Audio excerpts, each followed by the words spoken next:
ದಿನೇ ದಿನೇ ಜೋರಾಗ್ತಾ ಇದೆ ಶಾಶ್ವತ ಕುಡಿಯುವ ನೀರಿನ ಹೋರಾಟ ತೀವ್ರ ಸ್ವರೂಪ ಪಡೆದುಕೊಳ್ಳಲಿದೆ. ಚಿಕ್ಕಬಳ್ಳಾಪುರದಲ್ಲಿ ನಡೆಯುವ ಪ್ರತಿಭಟನೆ. ಶುದ್ಧ ಕುಡಿಯುವ ನೀರಿಗಾಗಿ ನಡೆಯಲಿದೆ ಬೃಹತ್ ಪ್ರತಿಭಟನೆ. ಹುಟ್ಟು ಹೋರಾಟಗಾರ ಹರೀಶ್ ರೆಡ್ಡಿ ನೇತೃತ್ವದಲ್ಲಿ ನಡೆಯಲಿರುವ ಪ್ರತಿಭಟನೆ. ಏಪ್ರಿಲ್ 7ರಂದು ಚಿಕ್ಕಬಳ್ಳಾಪುರ ನಗರದಲ್ಲಿ ಬೃಹತ್ ಹೋರಾಟ ಆಯೋಜನೆ. ಚಿಕ್ಕಬಳ್ಳಾಪುರ ನಗರ ಬಸ್ ನಿಲ್ದಾಣದಿಂದ ಡಿಸಿ ಕಚೇರಿಯವರೆಗೂ ಬೃಹತ್ ಪಾದಯಾತ್ರೆ. ಸಹಸ್ರಾರು ಸಂಖ್ಯೆಯಲ್ಲಿ ರೈತರು, ಮಹಿಳೆಯರು ಹಾಗೂ ನೀರಾವರಿ ಹೋರಾಟಗಾರರು ಭಾಗಿ. ಕೆಸಿ ವ್ಯಾಲಿ, ಎಚ್ಎನ್ ವ್ಯಾಲಿ ನಮಗೆ ಬೇಡ ಎಂದು ಪ್ರತಿಭಟನಾ ಜಾಥಾ.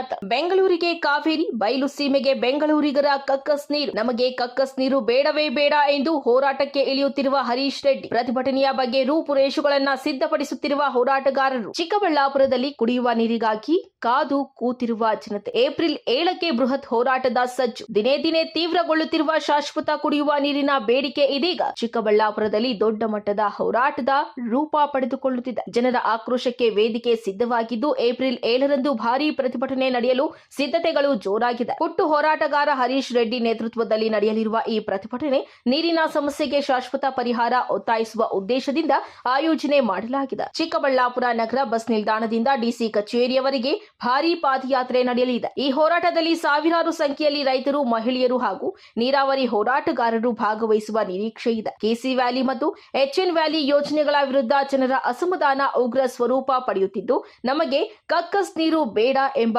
ಘೋಷಣೆಗಳೊಂದಿಗೆ ಪ್ರತಿಭಟನಾ ಜಾಥಾ ನಡೆಯಲಿದೆ. ಬೆಂಗಳೂರಿಗೆ ಕಾವೇರಿ ನೀರು, ಬಯಲು ಸೀಮೆಗೆ ಶುದ್ಧ ನೀರಿನ ಕೊರತೆ ಯಾಕೆ ಎಂಬ ಪ್ರಶ್ನೆಯನ್ನ ಎತ್ತಿಕೊಂಡು ಈ ಹೋರಾಟವು ಆಡಳಿತದ ಮೇಲೆ ಒತ್ತಡ ಹೆಚ್ಚಿಸುವ ಸಾಧ್ಯತೆ ಇದೆ. ಪ್ರತಿಭಟನೆಗೆ ಸಂಬಂಧಿಸಿದಂತೆ ಹೋರಾಟಗಾರರು ರೂಪುರೇಷೆಗಳನ್ನು ಸಿದ್ಧಪಡಿಸುತ್ತಿದ್ದು, ಜಿಲ್ಲೆಯ ರಾಜಕೀಯ ಮತ್ತು ಆಡಳಿತ ವಲಯದಲ್ಲಿ ಈ ಹೋರಾಟ ಚರ್ಚೆಗೆ ಗ್ರಾಸವಾಗಿದೆ.